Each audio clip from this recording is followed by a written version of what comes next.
세계번역가대회 오늘 이틀째인데요. 제3세션의 사회를 맡은 한국문학번역원에서 일하고 있는 고영일입니다.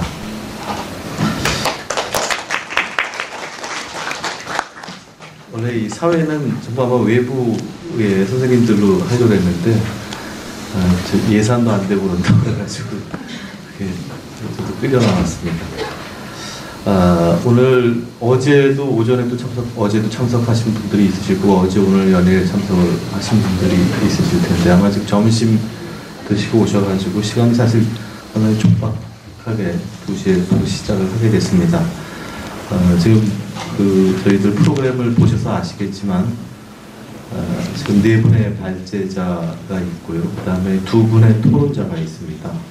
그래서 지금 4분인데 지금 2시부터 4시까지 2시간 동안 선생님들의 발제를 듣고 그 다음에 30분 쉬고 4시 반부터 5시 반까지 토론자들의 토론이 있고 그 다음에 플로어 토론이 있고 이렇게 진행을 하도록 하겠습니다. 그리고 우리가 오늘 5시 반에 이 세션이 끝나면 아마 다른 옆에 세션도 마찬가지인 것 같은데요.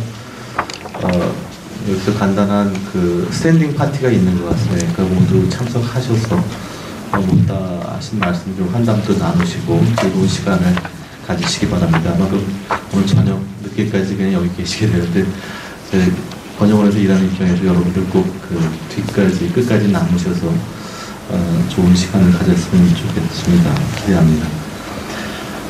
지금 4분의 발제자신데요. 지금 오늘 지금 제 옆에 바로 왼쪽에 앉아 계신 분이 케빈오록 선생님이십니다. 그리고 옆이 하밍타잉 선생님이시고요.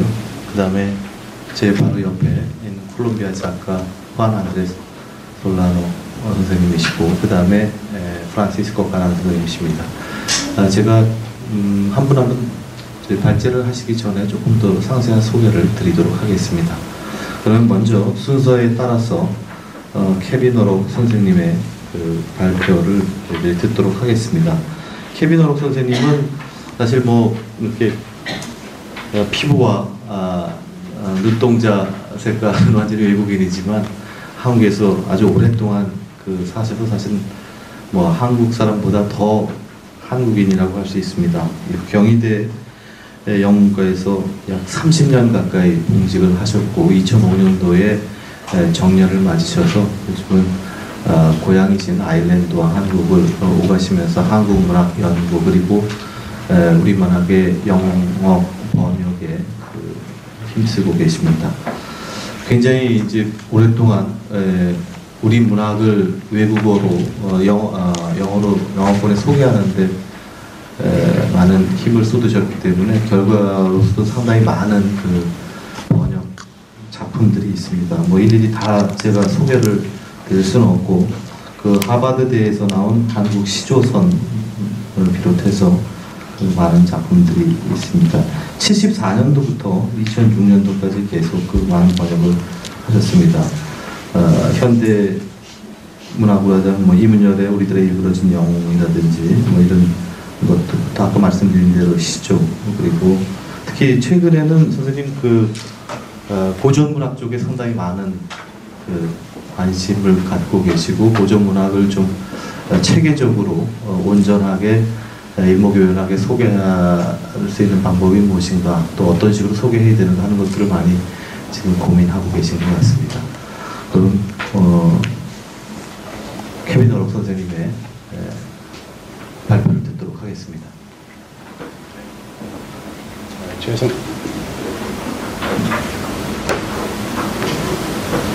죄송합니다. 오늘 발표 영문으로 하고자 합니다.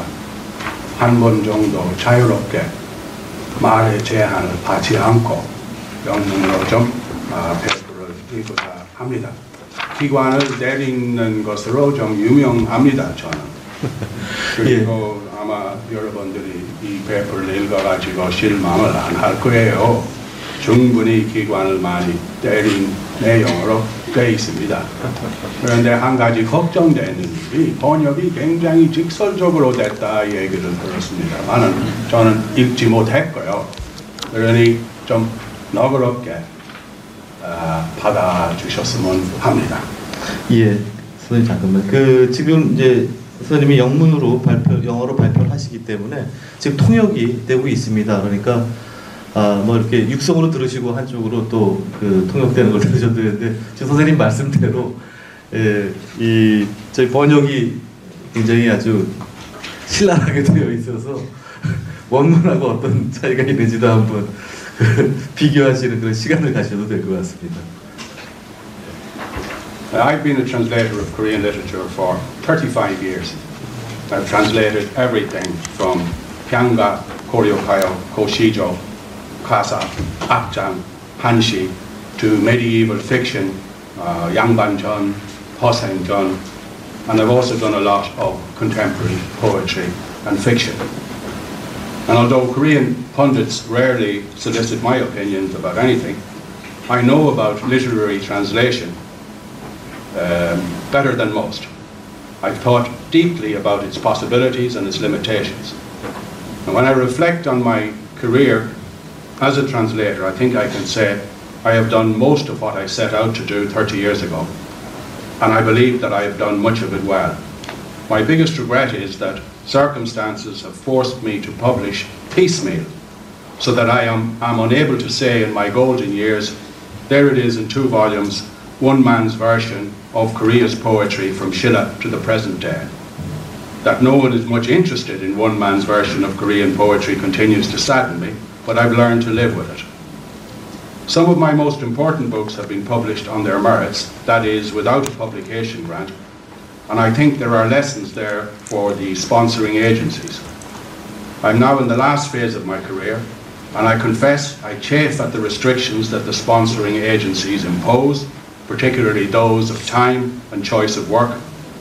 I find the excluding petajog aura that pertains in literature counterproductive and creatively stifling. I chafe at the self-righteous opinions of reviewers who have no feel for literature and who think there's only one correct translation for any word or phrase, and who, on occasion, make flagrantly wrong judgments. I resent the sense of marginalization that comes from not being consulted on what should go into anthologies. I believe that the sponsoring agencies have done much good, but I also believe they have failed in critical areas. They do not delegate control in areas where others are better qualified to make judgments, and they do not take due account of the feelings of translators when they pass critical judgments on their work. I smiled at the title of our present gathering, the second international, whatever it is, on translation.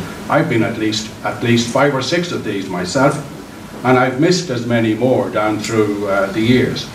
In the 60s, we always referred to Korea as 말씀의 Endless discussions with no built-in process that leads to decision-making are endemic in the culture. That's also my experience at these gatherings.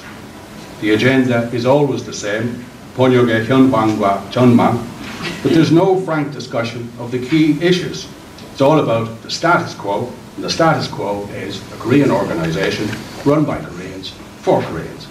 Too many people get hurt when discussions get heated, so we beat about the bush without ever saying what is in our hearts. We swear inwardly that we'll never attend a conference like this again, and then we go blindly home for another year. In view of the sad history of our 말씀 making on translation issues, I thought I'd like to give my presentation this year a cutting edge by changing the angle of entry. I want to treat the prescriptive 번역의 현황과 전망 theme against the background of 한국문학의 현황과 전망, an approach, I believe, that may shed light on what we are trying to do here. Let me begin with a general observation. In the last 35 years, I haven't read too many Korean novels worth a nomination for a Pulitzer or a Booker Prize, nor have I seen too many poetry collections that warrant a nomination for a Whitbread. That's a damning statement, I know. But the truth is that Korean fiction is rarely innovative, it rarely reaches universal significance, and it rarely gives great joy to the reader. The failure to award the Hwang Soon-won Prize this year, I believe, supports what I say. Not a single work of fiction in the nation worth the prize. That's also a damning statement. There are several reasons Korean literature has been falling short of the highest standards. One reason is the Korean language itself, which has changed radically in the course of the last century. The abstract vocabulary endemic in Korean writing today was not to be found in the language of Chosen. I once asked So Jong-ju where this abstract idiom came from, and he said it began to come in during the Meiji Restoration in Japan. When So Jong-ju talked poetry over a glass of beer, he was wonderful. When he stood up to say the same thing to a group, he lost himself in abstractions. I grew to hate the terms Yunhui Sasang, Yongmun Jui, and all the rest of it. Literary discussions today swim in abstractions. The Hua and Sung characters are everywhere. Kashi Hua, Joji Hua, Hyungsung Hua, Hyunsang Hua, Guizhong Sung, Habyeon Sung, Tuki Sung, Cheol Sung.